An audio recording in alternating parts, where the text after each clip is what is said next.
वालेकुम। मैं हरून जराल और आप देख रहे हैं इजी केमिस्ट्री। कैसे हैं आप लोग? उम्मीद करता हूं कि आप लोग सब खैरियत से होंगे। आज जो हम टॉपिक डिस्कस करेंगे वो है इलेक्ट्रोफिलिक सब्स्टिट्यूशन रिएक्शंस। और आपको मैं कुछ चीज़ें क्लियर करता जाऊं। ये जो आज का हमारा ये जो लेक्चर है ये स्पेसिफिकली होगा mechanism of electrophilic substitution reaction पे, ठीक है। इसमें सिर्फ मैं मैकेनिज़्म एक्सप्लेन करूँगा, लेकिन ये जो मैकेनिज़्म है वो बहुत ही इम्पोर्टेंट होने वाला है, क्योंकि ये जो इलेक्ट्रोफिलिक सब्स्टिट्यूशन रिएक्शन का जो मैकेनिज़्म है ये मैं ब्रीफली एक्सप्लेन करने वाला हूँ। इधर से कई अहम कंसेप्ट हैं जो आपके किसी भी कॉम्पिटिटिव एग्ज़ाम में वो क्वेश्चंस बन सकते हैं, और शायद वो चीज़ें आपको पता हों लेकिन आप उन बहुत सारी जो चीज़ें हैं उनके साथ आप अवेयर ना हों। अगर आप ब्रीफली जो है ना स्टडी करना चाहते हैं इलेक्ट्रोफिलिक सब्स्टिट्यूशन रिएक्शन का मैकेनिज़्म, तो आप इस वीडियो को ज़रूर देखें, क्योंकि इसमें मैं बहुत से कंसेप्ट जो हैं वो एक्सप्लेन करने वाला हूँ बहुत डीपली, ठीक है। इसमें मैं सबसे पहले इसके एक्सप्लेन करूँगा डेफिनेशन किस चीज़ की एक्सप्लेन करूँगा कि इलेक्ट्रोफिलिक सब्स्टिट्यूशन रिएक्शन होता क्या है। सेकंड पे मैं एक्सप्लेन करूँगा कि कंडीशंस, कौन सी कंडीशंस पे ये इलेक्ट्रोफिलिक सब्स्टिट्यूशन रिएक्शन जो है होगा, कौन सी जो कंडीशंस हैं जो हैं वो होनी चाहिए इलेक्ट्रोफिलिक सब्स्टिट्यूशन रिएक्शन के लिए। और इलेक्ट्रोफिलिक सब्स्टिट्यूशन रिएक्शन को हम इलेक्ट्रोफिलिक एरोमेटिक सब्स्टिट्यूशन रिएक्शन भी कह सकते हैं। ये भी जनरल कंसेप्ट के लिए मैं आपको बता रहा हूँ। थर्ड पे हम इसके एक्सप्लेन करेंगे रिएक्शंस, जो कि हम नेक्स्ट जो है ना वो डिस्कस करेंगे इलेक्ट्रोफिलिक सब्स्टिट्यूशन रिएक्शन में। फिर हम फोर्थ पे हम डिस्कस करेंगे इसके स्टेप्स। फिफ्थ पे हम डिस्कस करेंगे इसका जनरल रिएक्शन। सिक्स पे हम डिस्कस करेंगे मैकेनिज़्म। सबसे ज़्यादा जिस चीज़ को मैं एक्सप्लेन करने वाला हूँ वो है इसका मैकेनिज़्म, जो बहुत बहुत इंपॉर्टेंट होने वाला है इस लेक्चर में। लास्ट पे मैं बताऊंगा रिएक्शन कोऑर्डिनेट डायग्राम के जो बहुत सारे जो क्वेश्चंस जनरेट हो सकते हैं इलेक्ट्रोफिलिक सब्स्टिट्यूशन रिएक्शन में, वो वाले भी मैं इधर एक्सप्लेन करने वाला हूँ। तो ये वीडियो जो है ये बहुत ही अहम होने वाली है। Let's start the lecture electrophilic substitution reaction. आज हम जनरली मैकेनिज्म देख रहे हैं। ये एक बहुत ही ज़्यादा अहम टॉपिक है। ये कम्पिटिटिव एग्ज़ाम के लिहाज से बहुत ज़्यादा अहम टॉपिक है, इसलिए इसको कंसंट्रेशन के साथ देखें। इलेक्ट्रोफिलिक सब्स्टिट्यूशन रिएक्शन, इसको साथ साथ नोट डाउन करें। A chemical reaction in which the functional group attached to a compound, एक फंक्शनल ग्रुप जो किसी कंपाउंड के साथ अटैच्ड है, is replaced by an electrophile, वो रिप्लेस हो रहा है एक इलेक्ट्रोफाइल के साथ। आप ये भी कह सकते हैं the functional group attach to an aromatic compound, क्योंकि हम इधर इलेक्ट्रोफिलिक एरोमेटिक सब्स्टिट्यूशन रिएक्शन समझ रहे हैं, ठीक है। वो रिप्लेस होगा एक इलेक्ट्रोफाइल के साथ। सबसे पहले इसकी जनरल कंडीशंस देखते हैं इलेक्ट्रोफिलिक सब्स्टिट्यूशन रिएक्शन की। फर्स्ट कंडीशन क्या है? ये ई पॉजिटिव जो है ये मैंने इलेक्ट्रोफाइल के लिए इधर रिप्रेजेंट किया है। एन ई पॉजिटिव मीन कि an electrophile is replaced by an another electrophile, mean कि ये जो इलेक्ट्रोफाइल होगा ये एक एरोमेटिक कंपाउंड के साथ लगा हुआ होगा, अटैच्ड होगा, और वो रिप्लेस हो रहा होगा एक दूसरे इलेक्ट्रोफाइल के साथ। सेकंड इसकी कंडीशन क्या है जी? Arenium ion should be stable, mean के वो जो सिग्मा कम्प्लेक्स हमारे पास प्रोड्यूस होगा उसको क्या होना चाहिए? स्टेबल होना चाहिए। ये मैं नेक्स्ट इसको एक्सप्लेन करने वाला हूँ। It should regenerate it's aromaticity, mean कि इसको अपनी एरोमेटिसिटी रीजनरेट करनी चाहिए। वो कैसे? जब एक इलेक्ट्रोफिलिक सब्स्टिट्यूशन रिएक्शन होगा तो दोबारा से हमारे पास एरोमेटिक कंपाउंड रीजनरेट होना चाहिए। ये इसकी थर्ड कंडीशन है। डिस्कस करते हैं रिएक्शंस को डिस्कस करने से पहले मैं आपको बताता चलूँ कि जो मैंने पहले कंडीशंस डिस्कस की हैं वो वेरी इंपॉर्टेंट हैं इन terms of competitive exams like FPSC, PPSC and CSS. And now we will look on the reactions. The four most important reactions are, जो मोस्ट इम्पोर्टेंट रिएक्शंस हैं एक इलेक्ट्रोफिलिक सब्स्टिट्यूशन रिएक्शन के लिए वो ये हैं। The first one is halogenation, second one is nitration, sulphonation, Friedel craft reaction. अब जो CSS का एक पेपर था, पेपर 2, ये आई थिंक 2019 या 2017 का था, अब ये गैस ही मैं लगा रहा हूँ। उसमें था कि आप क्लोरोबेंजीन कैसे बनाएंगे, नाइट्रोबेंजीन कैसे बनाएंगे, वो रिएजेंट्स के लिहाज से था। तो जो मैंने पहले लेक्चर बनाया हुआ है पार्ट 1, जिस पे मैंने शो किया हुआ है इस प्ले लिस्ट में, उसमें वो वाला कवर हो जाता है। एक और जो मैंने देखा था पेपर इसी का CSS का, उसमें आया हुआ था कि नाइट्रेशन और सल्फोनेशन को ब्रीफली एक्सप्लेन करें। एक में तो ये आया हुआ था कि क्लोरोबेंजीन और बेंजल्डिहाइड, मेरे ख्याल में इन दोनों का आप कैसे बना सकते हैं, वो भी आया हुआ था एक CSS के पेपर में। तो ये मोस्ट इम्पोर्टेंट ये जो है ना रिएक्शंस हैं, इसका आज चूँकि मैकेनिज़्म पढ़ रहे हैं, नेक्स्ट मेरा जो लेक्चर होगा उसमें हम इसके हैलोजिनेशन, नाइट्रेशन, सल्फोनेशन पे मेरी ये वीडियोस आने वाली हैं, फ्रीडर-क्राफ्ट रिएक्शन पे भी। तो अब इसके स्टेप्स देखते हैं। बताने का मकसद यह है कि ये बहुत ज़्यादा अहम है in terms of competitive exam, अगर आप कॉम्पिटिटिव एग्ज़ाम देना चाहते हैं। स्टेप्स देखते हैं। 3 important steps are here. First है generation of an electrophile. Mean कि हमने एक इलेक्ट्रोफाइल जो है वो जनरेट करवाना है, जिसको हमने ई पॉजिटिव के साथ हम शो करते हैं। Formation of a carbocation, mean कि वो जो बेंजीन रिंग, क्योंकि हम यहाँ पे बेंजीन को एरोमेटिक कंपाउंड के तौर पे ले रहे होंगे, तो बेंजीन के ऊपर जो कार्बोकेटाइन मीन के जो पॉजिटिव चार्ज आएगा उसकी formation. And the last one is removal of a proton, वो जो फंक्शनल ग्रुप जो कि एक एरोमेटिक कंपाउंड से लीव होना है, जिसकी जगह पे दूसरे इलेक्ट्रोफाइल ने आके अटैच होना है, ये जो इलेक्ट्रोफाइल रिमूव हो रहा होगा वो प्रोटॉन हो रहा होगा, जो इन टर्म्स ऑफ हाइड्रोजन होगा। मीन के बेंजीन रिंग से हाइड्रोजन जो है वो रिमूव हो रहा होगा। तो ये हैं इसके 3 मोस्ट इंपॉर्टेंट स्टेप्स मैकेनिज्म के लिए। General reaction, electrophilic substitution reaction का हमारे पास ए एंड बी। ए जो है ये हमारे पास है एरोमेटिक कंपाउंड, ठीक है। ए यहाँ पे शो कर रहा है एक एरोमेटिक कंपाउंड को, एरोमेटिक कंपाउंड। और ये जो बी है ये वो वाला इलेक्ट्रोफाइल है जो कि लीव करने वाला है, ठीक है। होता है क्या है कि ये जो एरोमेटिक कंपाउंड है इसमें इलेक्ट्रॉन होंगे, फ्री इलेक्ट्रॉन, पाई इलेक्ट्रॉन, वो अटैक करेंगे ई पॉजिटिव पे। ये ई पॉजिटिव पे जब अटैक करेंगे तो ये जो बी होगा, मीन के ये जो लीविंग इलेक्ट्रोफाइल होगा ये इधर से लीव कर जाएगा। एज अ रिजल्ट ये एरोमेटिक कंपाउंड के साथ ये इलेक्ट्रोफाइल हमारा अटैच हो जाएगा। इसको कहते हैं electrophilic substitution reaction with the removal of an another electrophile, जो कि यहाँ पे है H पॉजिटिव। देखते हैं mechanism of electrophilic substitution reaction. इसका जो फर्स्ट पार्ट है वो होता है generation of an electrophile E positive. E positive को हमने जनरेट करना है, ठीक है।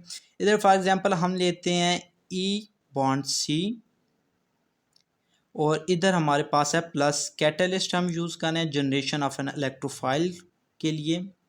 अब ई बॉन्ड सी, ये दोनों जो है ना ये सेम ही है। सी मैं इधर यूज़ इस वजह से कर रहा हूँ क्योंकि यहाँ पे ऊपर मैंने बी जो है ये लिविंग इलेक्ट्रोफाइल के लिए यूज़ कर चुका हूँ और ए एरोमेटिक कंपाउंड के लिए यूज़ कर चुका हूँ। तो ई जो है ना ये क्योंकि जनरेशन होनी है इलेक्ट्रोफाइल की, तो वो आपको बेहतर अंदाज में अंडरस्टैंड हो, बेहतर अंदाज में, ताकि आपको समझा सकूँ, इस वजह से यहाँ पे ई यूज़ कर रहा हूँ, ठीक है। आप फॉर एग्जांपल इसको इस तरह भी समझ सकते हैं कि ये दोनों जो है ना एटम एक ही हैं। ये सिर्फ आपको समझाने के लिए Cl के लिए फॉर एग्जांपल मैं रिप्रेजेंट करूँ, ये कैटलिस्ट है, ठीक है।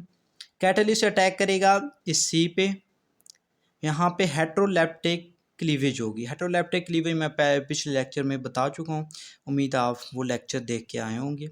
हेट्रोलैप्टिक क्लीवेज होगी तो ये अपना इलेक्ट्रॉन जो है ना इस एटम को दे देगा, ये जो साथ में बॉन्डेड होगा। तो एज अ रिजल्ट हमारे पास इलेक्ट्रोफाइल जनरेट हो जाएगा, और इसके साथ हमारे पास ये जो कैटलिस्ट हम इधर यूज़ कर रहे हैं उसके ऊपर नेगेटिव चार्ज आ जाएगा। कैटलिस्ट के ऊपर नेगेटिव चार्ज क्यों आएगा? क्योंकि इसने एक इलेक्ट्रॉन इस इलेक्ट्रोफाइल का लेके गया है। और इसके ऊपर पॉजिटिव चार्ज क्यों आया? क्योंकि इसने एक इलेक्ट्रॉन दे दिया है साथ वाले बॉन्डेड एटम को। तो यहाँ पे हो गया generation of an electrophile. Next step है हमारे पास formation of carbocation. Formation of carbocation ये एक बहुत ही इंपॉर्टेंट स्टेप है in terms of FPSC, PPSC and CSS। वो क्यों? क्योंकि यहाँ से हज़ारों जो है ना क्वेश्चंस हज़ारों जो है ना MCQs वो उठा सकता है। Very important step this is for an electrophilic substitution reaction. जैसे कि मैं पहले बता चुका हूँ, एक इलेक्ट्रोफाइल जो है वो जनरेट हो चुका है, ठीक है। इधर बहुत सारे मैं कंसेप्ट जो है ना यहाँ पे एक्सप्लेन करने वाला हूँ। इस स्टेप को आप साथ साथ लिखें भी सही और साथ साथ इसको समझें भी सही। ये हम हमारे पास जो इलेक्ट्रोफाइल हमने जनरेट कर चुके हैं, ठीक है।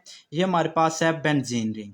अब यहाँ ये वाली जो बेंजीन रिंग है, ये जो पाई इलेक्ट्रॉन यहाँ पे रिवॉल्व कर रहे होंगे, ये अटैक करेंगे इस ई पॉजिटिव पे। ई पॉजिटिव पे अटैक करेंगे तो ई पॉजिटिव यहाँ वहाँ पे जाके बॉन्ड बना लेगा, ठीक है। ई पॉजिटिव इधर जाके बॉन्ड बनाएगा, ये इस तरह। इधर एच जो है ना ये ऑलरेडी प्रेजेंट होगा, क्योंकि हर कार्बन के साथ जो है ना एच प्रेजेंट है, तो ये एच ऑलरेडी प्रेजेंट है। और यहाँ पे पॉजिटिव चार्ज जनरेट हो जाएगा। कि पॉजिटिव चार्ज जनरेट हो रहा है क्योंकि यहाँ पे एक एक इलेक्ट्रॉन दोनों के दरमियान में शेयर हुए थे एक पाई बॉन्ड की सूरत में। जब ये पाई बॉन्ड जो है ना ये अटैक करता है ई पे, तो इधर बॉन्ड बन जाता है ई और पाई बॉन्ड ये ब्रेक करता है ई और इस कार्बन के दरमियान में एक बॉन्ड बन जाता है। क्योंकि यहाँ से पाइप बॉन्ड जो है ना वो टूट रहा है, तो इस वजह से यहाँ पे पॉजिटिव चार्ज जो है ना ये जनरेट हो जाता है, ठीक है। ये पॉजिटिव चार्ज जनरेट हुआ है। अब इस स्ट्रक्चर में होती है रेजोनेंस। रेजोनेंस क्यों होती है? इसकी स्टेबिलिटी की वजह से इस स्ट्रक्चर में नेक्स्ट जो है ना वो होती है रेजोनेंस। तो ये मैं इसको इस तरह शो करूँ, ये वही पॉजिटिव चार्ज जो हम ऊपर जनरेट कर चुके हैं। यहाँ पे ये जो इलेक्ट्रोफाइल अटैच है, हाइड्रोजन अटैच। अब ये रेजोनेंस की वजह से ये बॉन्ड जो है ना इधर शिफ्ट होगा, तो एज अ रिज़ल्ट ये डबल हेडेड एरो के ज़रिए से हमेशा रेजोनेंस जो है ये शो की जाती है, ठीक है। ये डबल बॉन्ड इधर शिफ्ट हुआ है तो इस यहाँ पे जो है ना ये पॉजिटिव चार्ज आ जाएगा, क्योंकि यहाँ से बॉन्ड जो है क्लीव हो रहा है, ठीक है। और इधर ई बॉन्ड एच उसी तरह आएगा। अब नेक्स्ट में क्या होगा, इधर सॉरी ये वाला बॉन्ड भी है। नेक्स्ट में ये होगा कि ये वाला बॉन्ड जो है ना इधर से क्लीव करेगा, इधर आएगा। अब इधर तो वैलेंसी जो है ना सॉरी वो पूरी हो चुकी है, तो यहाँ पे पॉजिटिव चार्ज जो है ना ये जनरेट हो जाएगा। तो ये देखते हैं, ये यहाँ पे पॉजिटिव चार्ज जनरेट हो चुका है। मोस्ट प्रेफर्ड जो प्रोडक्ट होता है एक रेजोनेंस में वो ये वाला होता है, ठीक है। तो इस तरह ये जनरेट हो चुका है और ई बॉन्ड एच इधर वैसे ही आए हुए हैं, ठीक है। तो ये है जी 3 रेजोनेटिंग स्ट्रक्चर्स फॉर प्रोकैटायन। ये 3 रेजोनेटिंग स्ट्रक्चर्स हैं, ठीक है। कि यहाँ पे एक इप्सो एडिशन का यहाँ बहुत ही इंपॉर्टेंट कंसेप्ट है। इप्सो एडिशन क्या है? ये जो 3 रेजोनेटिंग स्ट्रक्चर है जहाँ पे ये जो पॉजिटिव चार्ज जो है ये रेजोनेट कर रहा है, उसको हम एक ही एडिशन में रिप्रेजेंट कर देते हैं। इस एडिशन को कहते हैं इप्सो एडिशन। ये आप नोट कर लीजिए, ये मैं ड्रा कर रहा हूँ इप्सो एडिशन। जो पॉजिटिव आयन है यहाँ तक रेजोनेट कर रहा है कंटिन्यूसली, ठीक है। इसको कहते हैं, इस रिप्रेजेंटेशन को हम कहते हैं इप्सो एडिशन। इस रिप्रेजेंटेशन को कहते हैं इप्सो एडिशन। ये होगी इप्सो एडिशन। अब ये जो पॉजिटिव चार्ज यहाँ पे प्रोड्यूस हो चुके हैं इसके कई नाम हैं, ठीक है। और ये जो रेजोनेटिंग स्ट्रक्चर हैं ये तीनों पे पॉजिटिव चार्ज हैं, तो इन तीनों के भी कई नाम हो जाएंगे। वो नाम कौन से हैं? ये जो इंटरमीडिएट बन रहे हैं, ठीक है, इनके मुख्तलिफ नाम हैं। और ये बहुत ही इंपॉर्टेंट कंसेप्ट है, क्योंकि ये कई दफ़ा जो है पूछा जा चुका है और नेक्स्ट भी वो पूछ सकते हैं। तो ये वेरी इंपॉर्टेंट कंसेप्ट है for all types of exams like BS exams and BSc exams and CSS competitive FPSC and another, ठीक है। तो ये इनके लिए मुख्तलिफ नेम हम यूज़ करते हैं। एक नेम होता है कार्बोनियम आयन। एक नेम क्या है? Carbonium ion. इसको कार्बोनियम आयन क्यों कहते हैं? क्योंकि यहाँ पे एक कार्बन पे जो है ना वो पॉजिटिव चार्ज आ चुका होगा, तो इस वजह से इसको हम कार्बोनियम आयन कहते हैं। सेकंड जो इसके लिए हम नेम यूज़ करते हैं वो है फेनोनियम आयन। फेनोनियम आयन हम इस पे क्यों नेम यूज़ करते हैं फेनोनियम आयन? क्यों? ये होता है बेंजीन रिंग की वजह से, इसका सेकंड नेम आ गया फेनोनियम आयन। थर्ड नेम जो हम इसके लिए यूज़ कर सकते हैं वो है बेंजोनियम आयन। बेंजोनियम आयन मीन के बेंजीन है, बेंजीन के ऊपर पॉजिटिव चार्ज जनरेट हो चुका है, तो इस वजह से हम इसको बेंजोनियम आयन भी कह सकते हैं। और इसका जो फोर्थ नेम है वो है एरेनियम आयन। एरेनियम मैं वर्ड पहले यूज़ कर चुका हूँ, उस वक्त मैंने कहा था कि मैं नेक्स्ट एक्सप्लेन कर दूंगा, तो यहाँ पे मैंने एक्सप्लेन कर दिया। ठीक है, ये जो पॉजिटिव चार्ज प्रोड्यूस हो चुका है इसको एरेनियम आयन कहते हैं। इसको एरेनियम आयन क्यों कहते हैं? क्योंकि ये एक एरोमेटिक स्ट्रक्चर होता है बेंजीन, इसके ऊपर जब पॉजिटिव चार्ज आता है तो इसको हम एरेनियम आयन कह देते हैं। ठीक है, इसका एक और नाम है, वो क्या है? इसको हम कह सकते हैं एरीन सिग्मा कम्प्लेक्स। एरीन जो है ये 6 कार्बन के लिए यूज होता है। एरीन सिग्मा कम्प्लेक्स मीन के एक एरीन सिस्टम है, उस पे क्या है, एक सिग्मा कम्प्लेक्स जो है वो जनरेट हो चुका है 6 कार्बन पे। ठीक है, इसका एक अनदर नेम भी यूज हो सकता है। ये एग्जाम्स के लिहाज से बहुत इंपॉर्टेंट कंसेप्ट है, क्योंकि वो यहाँ से कुछ भी पूछ सकता है, बेंजोनियम आयन पूछ सकता है, कार्बोनियम आयन पूछ सकता है, वो एरेनियम आयन कह सकता है, फिनोनियम आयन कह सकता है। और इसका एक अनदर इंपॉर्टेंट नेम है, वो क्या है? Wieland intermediate. इसका अनदर नेम है वीलैंड इंटरमीडिएट। ये जो इंटरमीडिएट हमारे पास प्रोड्यूस हुए हैं इनको हम कहते हैं वीलैंड इंटरमीडिएट। ठीक है, और ये भी कह सकते हैं कि वीलैंड इंटरमीडिएट को एक्सप्लेन करें। ये सीएसएस के एग्जाम में भी आ सकता है और भी किसी एग्जाम में आ सकता है। ठीक है, तो ये उस लिहाज से वेरी वेरी इंपॉर्टेंट स्टेप है, फॉर्मेशन ऑफ अ कार्बोकैटायन। तो उम्मीद है आपको यहाँ तक समझ आ चुकी होगी। ये सिंपली जो है ना, ये पाई फ्री इलेक्ट्रॉन जो है ये अटैक करेंगे। ठीक है, और यहाँ पे जनरेशन होगी पॉजिटिव आयन की। ये जो है ना, ये इसके 3 रेजोनेटिंग स्ट्रक्चर हैं और ये इनके मुख्तलिफ नाम हैं जिनके ज़रिए से वो ये क्वेश्चंस पूछ सकता है। लास्ट जो स्टेप है वो है removal of a proton. Mean के एक प्रोटॉन को रिमूव करना, मीन के एक इलेक्ट्रोफाइल को हम इधर रिमूव करेंगे, जो हमारा लास्ट स्टेप है। तो हम इसी को उठा के इधर राइट कर देते हैं। ये हमारे पास है जी एक कार्बोकैटायन, इसको हम वीलैंड इंटरमीडिएट भी कहते हैं, इसको फेनोनियम आयन भी कहते हैं, और इसके अनदर ब्लफ ब्लफ ब्लफ बहुत सारे नेम हैं। ठीक है, जो मैं पहले बता चुका हूँ, ये बहुत ही इंपॉर्टेंट है। अब आपको पता होगा कि ये जब हम जनरेशन करवा रहे थे इलेक्ट्रोफाइल की, तो हम वहाँ पे हमारे पास बी नेगेटिव बॉन्ड कैटलिस्ट हमारे पास प्रोड्यूस हुआ था, बी नेगेटिव बॉन्ड कैटलिस्ट। अब ये बी नेगेटिव बॉन्ड कैटलिस्ट क्या करता है? ये अटैक करता है इस हाइड्रोजन पे, इधर से हाइड्रोजन रिमूव होता है। हाइड्रोजन रिमूव होगा तो हाइड्रोजन जो है ये अपने इलेक्ट्रॉन दे देगा इधर, तो इधर जनरेट हो जाएगा पाई बॉन्ड, मीन के इधर एक पाई बॉन्ड की फॉर्मेशन होगी। तो एज अ रिजल्ट हमारे पास यहाँ पे बेंजीन रिंग जो है वो रीजनरेट हो जाएगी। मीन के री एरोमेटिसिटी हो रही है, मीन के जो जनरेशन ऑफ एरोमेटिक कंपाउंड है वो रीजनरेट हो रहा है, एरोमेटिक कंपाउंड इधर।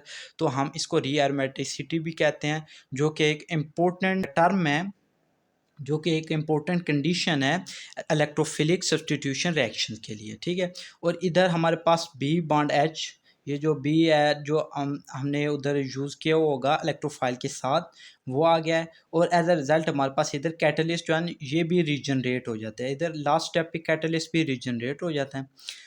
हाँ, अब एक इम्पोर्टेंट कंसेप्ट है, वो क्या है कि रीजियो केमिस्ट्री। शायद ये वर्ड आपके किसी एग्जाम में आ जाए, regio chemistry. Regio chemistry mean कि केमिस्ट्री ऑफ एन रीजन, एक ऐसी केमिस्ट्री जो कि एक स्पेसिफिक रीजन को एक्सप्लेन करती है, उसको हम रीजियो केमिस्ट्री कहते हैं। ठीक है, अब जब एक इलेक्ट्रोफाइल जो है ना वो ऐड हो रहा होगा किसी सिस्टम में, जैसे कि ये सिस्टम है। ठीक है, तो अगर यहाँ पे कोई ग्रुप होता तो फिर ये ऑर्थो था, लेकिन हम अपने आसानी के लिए इसको ऑर्थो कंसिडर कर लेते हैं, इसको मेटा कंसिडर कर लेते हैं, इसको पैरा कंसिडर कर लेते हैं। अब रिजियो केमिस्ट्री क्या है कि रिजियो केमिस्ट्री हमें एक्सप्लेन करती है कि ये जो इलेक्ट्रोफाइल ऐड हो रहा है वो कौन से पोजीशन पे ऐड होगा, वो आर्थो पोजीशन पे ऐड होगा, मेटा पोजीशन पे ऐड होगा, या पैरा पोजीशन पे ऐड होगा। ठीक है, तो ये एक्सप्लेन कौन सी केमिस्ट्री करती है? Regio chemistry. अब जो इलेक्ट्रॉन डोनेटिंग ग्रुप होते हैं, ऐसे ग्रुप जो इलेक्ट्रॉन डोनेट करते हैं, जैसा कि CH3 पॉजिटिव है। ठीक है, ये इलेक्ट्रॉन डोनेटिंग ग्रुप है। ये जब अटैच होगा इधर, यानी कि इधर वो इलेक्ट्रोफाइल के तौर पे जब CH3 पॉजिटिव काम कर रहा होगा, तो क्या होगा कि ये हमेशा प्रेफर करेगा आर्थो या पैरा पोजीशन पे। ये हमेशा प्रेफर करेगा आर्थो या पैरा पोजीशन पे ऐड होना, ठीक है। ये हमें एक्सप्लेन करती है रेजियोकेमिस्ट्री। और एक ऐसा ग्रुप जो कि इलेक्ट्रॉन विदड्राइंग ग्रुप होगा, वो जब एज एन इलेक्ट्रोफाइल हम ले रहे होंगे, इलेक्ट्रॉन विदड्राइंग ग्रुप, ये इलेक्ट्रॉन डोनेटिंग है, वो इलेक्ट्रॉन विदड्राइंग ग्रुप होगा, तो वो हमेशा प्रेफर करेगा मेटा पोजीशन पे ऐड होना। मेटा पोजीशन पे ऐड होना एक ऐसा ग्रुप प्रेफर करेगा जो कि इलेक्ट्रॉन विदड्राइंग होगा। और ये सारा जो कंसेप्ट है कि आर्थो पैरा या मेटा पे कोई चीज़ ऐड हो रही है, ये हमें बताती है रेजियोकेमिस्ट्री। तो ये एक बहुत ही अहम कंसेप्ट था for every type of exam. अब ये एनर्जी प्रोफाइल डायग्राम है फॉर इलेक्ट्रोफिलिक सब्स्टिट्यूशन रिएक्शन। एक इलेक्ट्रोफिलिक एरोमेटिक सब्स्टिट्यूशन रिएक्शन जो है उसकी ये एनर्जी प्रोफाइल डायग्राम है, ठीक है। अब यहाँ से 3 टाइप्स के वो क्वेश्चन उठा सकता है एक एग्जामिनर। वो कह सकता है कि एनर्जी प्रोफाइल डायग्राम बताएं इलेक्ट्रोफिलिक सब्स्टिट्यूशन रिएक्शन की, ठीक है। सेकंड पे वो एक क्वेश्चन ये भी कह सकता है कि रिएक्शन कोऑर्डिनेट डायग्राम बताएं, रिएक्शन कोऑर्डिनेट डायग्राम बताएं एक इलेक्ट्रोफिलिक सब्स्टिट्यूशन रिएक्शन की, तो वो भी यही है। तीसरा क्वेश्चन वो ये कह सकता है कि हैमंड्स पास्टुलेट के ज़रिए से, हैमंड्स पास्टुलेट के ज़रिए से एक्सप्लेन करें एनर्जी प्रोफाइल डायग्राम एक इलेक्ट्रोफिलिक सब्स्टिट्यूशन रिएक्शन की। हैमंड्स पास्टुलेट के ज़रिए से इसको एक्सप्लेन करें। तो इसको हम एक्सप्लेन कैसे करते हैं ये देखते हैं, ठीक है। जो ये फर्स्ट स्टेप है इसकी ट्रांजिशन स्टेट, इसको हम ट्रांजिशन स्टेट 1 का नाम देते हैं। और ये जो है ना ये सेकंड ट्रांजिशन स्टेट है, इसको हम ट्रांजिशन स्टेट 2 का नाम देते हैं, ठीक है। फर्स्ट स्टेप जो है ये हाईली एंडोथर्मिक रिएक्शन है। मीन कि यहाँ पे पोटेंशियल एनर्जी जो है ना एक सिस्टम की वो बहुत ज़्यादा इंक्रीज कर रही है। इसको हम एक्टिवेशन एनर्जी भी कह सकते हैं, ठीक है। ये एक्टिवेशन एनर्जी है। यहाँ पे जो पोटेंशियल एनर्जी है वो बहुत ज़्यादा इंक्रीज कर रही है। पोटेंशियल एनर्जी यहाँ पे इंक्रीज बहुत ज़्यादा क्यों कर रही है, क्वेश्चन ये है। इसलिए क्योंकि यहाँ पे एक जो सब्स्टिट्यूएंट है या एक एलिमेंट है वो ऐड हो रहा है इसमें, इस वजह से यहाँ पे ये जो ट्रांजिशन स्टेट 1 है इसकी हाई एक्टिवेशन एनर्जी है इस वजह से, ठीक है। क्योंकि ये एंडोथर्मिक रिएक्शन है, इस वजह से ये इसकी जो फर्स्ट ट्रांजिशन स्टेट है ये हाई होगी, हाई पीक पे होगी पोटेंशियल एनर्जी की लेवल। जबकि ये जो ट्रांजिशन स्टेट 2 है ये स्लाइटली लेस पीक पे होगी कंपैरिजन टू ट्रांजिशन स्टेट 1। वो क्यों स्लाइटली लेस होगी, क्योंकि यहाँ पे एक्सोथर्मिक रिएक्शन जो है ये प्रोसीड कर रहा होगा और यहाँ पे रिमूवल ऑफ हाइड्रोजन हो रहा होगा, ठीक है। जब रिमूवल ऑफ हाइड्रोजन हो रहा होगा तो एज अ रिजल्ट ये जो है ना प्रोडक्ट की एनर्जी जो है ना ये डिक्रीज हो जाएगी एज कम्पेयर टू रिएक्टेंट। ये अप्रोक्सीमेटली इतना डिफरेंस है एनर्जी में एक प्रोडक्ट की और एक रिएक्टेंट की, ठीक है। अब इनमें रेट डिटरमाइनिंग स्टेप कौन सा होगा, ये जो मैं एक्सप्लेनेशन कर रहा हूँ ये हैमंड्स पास्टुलेट के मुताबिक है। यहाँ पे ये जो रेट डिटरमाइनिंग स्टेप है R.D.S रेट डिटरमाइनिंग स्टेप, ये ट्रांजिशन स्टेट 1 है। क्योंकि यहाँ ये एक स्लो स्टेप है, ये एक स्लो स्टेप है क्योंकि यहाँ पे हाई एक्टिवेशन एनर्जी जो है वो रिक्वायर होगी, तो ये एक स्लो स्टेप है। जबकि ये जो रिमूवल ऑफ हाइड्रोजन होगा ये एक फास्ट स्टेप होगा, ये फास्ट स्टेप होगा, इस वजह से ये रेट डिटरमाइनिंग स्टेप नहीं है। जबकि ये जो ट्रांजिशन स्टेट 1 है ये रेट डिटरमाइनिंग स्टेप है एक इलेक्ट्रोफिलिक सब्स्टिट्यूशन रिएक्शन की। तो ये था आज का हमारा लेक्चर, एक ब्रीफ कंसेप्ट। उम्मीद है आपको ये समझ आया होगा। अगर ये लेक्चर समझ आया है और आपको ये लेक्चर पसंद आया तो आप हमारा ये चैनल जो है वो सब्सक्राइब कर सकते हैं। ये वीडियो देखने का बहुत शुक्रिया। अल्लाह हाफिज़।